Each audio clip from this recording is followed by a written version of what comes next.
अस्सलाम वालेकुम दोस्तों। बादशाह को उसके एक ख़ास आदमी ने खबर दी कि सल्तनत में पिछले 2 साल से ऐसी कंवारी औरतों में बहुत इजाफा हुआ है जो कि हामला हुई हैं। सल्तनत में बदकारी आम हो चुकी है।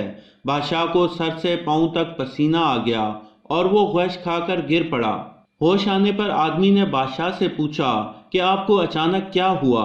बादशाह ने आदमी से कहा कि मैं शुरू से ही इस बात पर कायल था कि निकाह को आम किया जाए। यही एक रास्ता है जिससे बदकारी को रोका जा सकता है। मैं हर साल 1000 जोड़े का निकाह करवा कर मुतमईन था। मैंने सल्तनत में जहेज जैसी लानत पर पाबंदी लगा दी ताकि निकाह को आसान बनाया जा सके, मगर अफसोस मैं अपनी हर कोशिश में नाकाम रहा और इस सल्तनत में बुराई अपने उरूज पर है। मगर अब मैं उन लोगों को नहीं छोड़ूंगा जिन्होंने इस मुल्क में बदकारी को आम किया। बादशाह ने अपने सबसे लायक वजीर को ये जिम्मेदारी सौंप दी कि पता करो किस जगह पर यह बदकारी सबसे ज्यादा हो रही है। वजीर अपनी कोशिश के बावजूद ये जानने में नाकाम हुआ तो बादशाह ने सल्तनत में अपने जासूस फैला दिए। जासूसों ने बड़ी चालाकी से उन जगहों की निशानदेही की जहां पर यह बदकारी सबसे ज्यादा हो रही थी। उन्होंने देखा कि शहर के दाखिली रास्ते पर एक तंग गली थी जिसमें बहुत सारी औरतें दाखिल होती थीं, मगर कुछ औरतें ही इस तंग गली के दूसरे हिस्से से निकलती थीं। जासूसों ने ये जानने की कोशिश की कि इतनी ज्यादा औरतें कहाँ गायब होती हैं। इसी तंग गली के दरमियान कोई गलत काम हो रहा है। जब उन्होंने अचानक जाकर देखा तो एक बड़े कमरे में जनाकारी की जा रही थी। वहां ओबाश लोगों का गिरोह था जिसका सरदार गौ तकिया लगाकर बैठा था। सिपाही जो कि जासूसों की शक्ल में थे, उन्होंने फौरन सरदार को गिरफ्तार कर लिया और बादशाह के सामने पेश कर दिया। बादशाह सरदार और इसके गिरोह को देखकर गुस्से से लाल पीला हो गया। बादशाह ने सरदार से कहा कि तेरे ओबाश गिरोह समेत तुझे ऐसी सजा दूंगा कि आने वाली नस्लें याद रखेंगी कि बदकारी का अंजाम क्या होता है।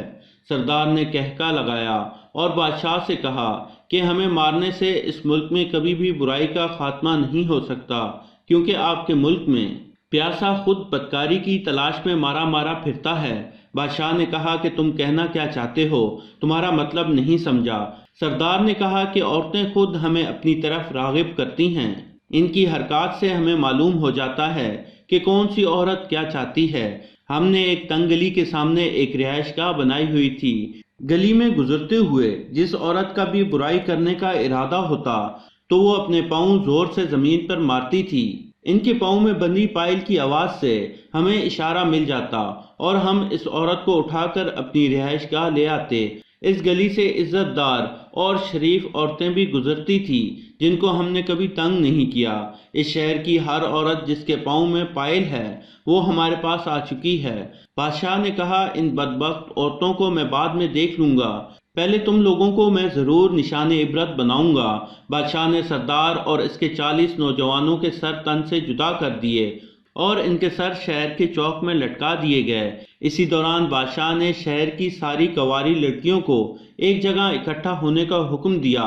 बादशाह ने एक कनीज से कहा कि बारी बारी सब औरतों की पिंडलियों को चेक करो और अगर इस औरत के पाँव में पायल या पायल का निशान पाया जाए तो मुझे बताओ। बादशाह ने सब बदकार औरतों के पाँव काट दिए और वो हमेशा के लिए माजूर हो गईं। इस वाक़े के बाद लोगों में खौफ पैदा हुआ और सल्तनत में बदकारी का खात्मा हो गया। तो दोस्तों, ये थी हमारी आज की कहानी। पसंद आने की सूरत में लाइक करें और अपने दोस्तों के साथ शेयर करें और मज़ीद ऐसी कहानियों के लिए हमारे चैनल को सब्सक्राइब करते हुए साथ मौजूद घंटी का बटन भी दबा दें। शुक्रिया।